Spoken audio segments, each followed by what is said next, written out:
Shalom and welcome to 2 Minutes of Torah. This year is entitled An Overview of Sefirat Haomer. So the first question is the mitzvah today biblical for the Torah or not? And it's not simple. We should count the day from the day that we bring the Korban Omer. And we don't bring the Korban Omer anymore, unfortunately. We have to have the Mikdash back next year. The second day of Pesach, we'll be bringing the Korban Omer, and then we will have the mitzvah from the Torah. We don't bring it, so therefore it sounds logical to say that it is no longer from the Torah. We're just keeping it going until we have the Korban and the mitzvah from the Torah back again. Others say, for the day that one is chayav to bring the Korban Omer. Today we're chayav. We do have to bring the Korban Omer today. Unfortunately, we just don't have the right conditions in the setup, the Mikdash and Mizbeach. But it is the day that one is in fact chayav to bring the Korban Omer. So therefore maybe it would be considered to be a mitzvah from the Torah. Be that as it may, the fact is we have an absolute chovah, even an obligation, even if it is rabbinic, an obligation to go ahead and count the Omer, of course, beginning from the second night of Pesach and going straight through. Women, the poskim say, are not obligated to count, but they may count. They have to just obviously be careful. Once they're taking upon themselves this mitzvah, they should be very careful to go ahead and count every day and make sure that you don't start the mitzvah, count part of the way through, and then miss it. It should be done if a woman takes upon herself to do it in a very serious manner. A man, of course, has to do it. There's no choice. A woman is exempt, so it's really her choice. So she just makes sure that she does it in a proper way, and she can make a bracha according to Ashkenazic tradition, where women make brachot on optional mitzvot such as lulav and sukkot and shofar. So here too by Omer, but there is a concern that she may start and stop, so she has to take that into account.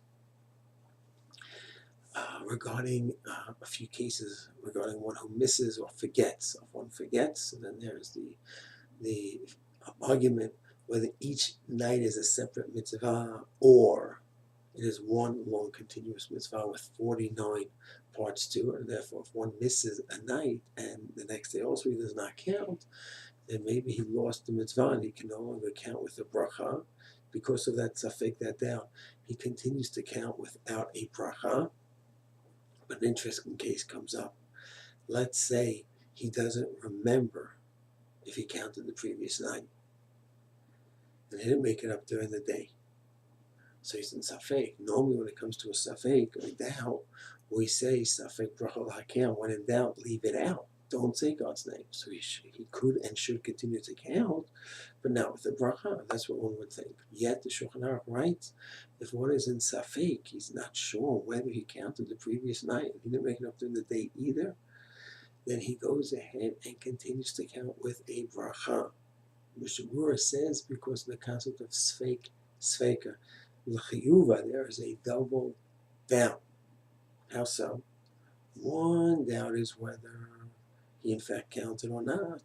Maybe he counted the previous night.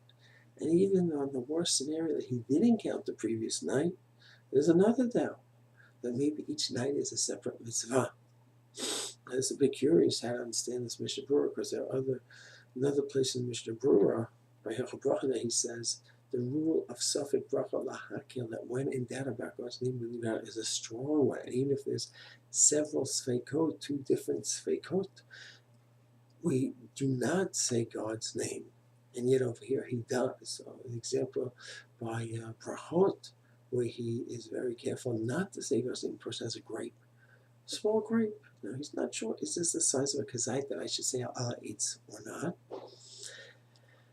But since it's a complete grape, there are those opinions that say on a complete fruit, you do say a bracha or not afterwards, even if it's less than kazait. So it's a fake, or maybe it is kazait, and even if it's not a kazait, maybe since it's a beria, it's a complete item, complete fruit, I would say a bracha anyway. He says, no, we don't say a bracha in such a case. So there's a bit of a contradiction on the surface between the Mishnah Berurah there that says on a safek, that double that we don't make a bracha, And over here, by the double lag by Haomer, we do make a bracha, and the commentators try to make sense of it. And Shlomo Zalman says that maybe over here he really holds that essentially the opinion is that on each night there's a separate mitzvah. That really is how we hold. But we're not ready to say the psak is 100% that way, that would make a bracha each night, even if we forgot a previous night. Therefore, Moshe Buddha needs a little bit of a factor, tziruf, something to join in, to add a little bit more weight to that opinion. And therefore, if there's just even a suffix, maybe he did actually count, then we're comfortable to rely on the opinion that each night's a separate mitzvah, and therefore you make a bracha. That's one approach. The other approaches as well. L'maisa, practically speaking, if one did forget, if one is not sure if he counted the previous night or not, then he will continue to make a bracha. But obviously, that is b'diavad. You want, ideally, to be sure you make a bracha every night, some kind of siman, have some kind of a chart, reminder on the phone, whatever it may be. The person's always a minion. Of course, that is a very helpful reminder as well. And one last case I will mention is the case where a person didn't count at night and he counts in the day. So there is a sheet of the Bahag, an opinion of the Bahag, that there's various opinions on how to understand the opinion of the Bahag that does allow one to count during the day. Some say the Bahag holds you actually could say a bracha in the day, because the mitzvah is the whole day period. That's the mitzvah from the night through the day. So therefore I counted in the day. And then I could keep going because of that. And if so, I can even say, make a bracha on the day according to that opinion. Others say, no, it's not exactly what the Bahag means. You can count it without a bracha.